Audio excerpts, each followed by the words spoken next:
అందరికీ నా పేరు మమత. నేను చైతన్య మహిళా మండలి స్కూల్ డెవలప్మెంట్ సెంటర్లో టైలరింగ్ నేర్చుకుంటున్నా 3 months నుంచి. ఈరోజు నా పాపకి ఫ్రాక్ ఎలా కుట్టాలో చూపిస్తాం. బాడీ యాక్చువల్ లెంత్ 9 రావాలి, కానీ 10 తీసుకోవాలి. ఎందుకంటే పైన షోల్డర్ అటాచ్మెంట్కి కింద గేర్ అటాచ్మెంట్కి హాఫ్ ఇంచ్ పోతుంది. షోల్డర్ వచ్చి 8 ఉంది, ఎగ్జాక్ట్లీ హాఫ్ 4 తీసుకోవాలి. నెక్ వచ్చేసరికి 1.5 పోతుంది.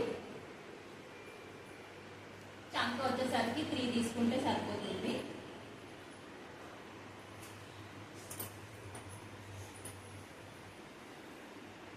నడుము 20 ఉంది. 20 అంటే మనం 4 4 తీసుకుంటాం కాబట్టి 5 తీసుకుంటే సరిపోతుంది.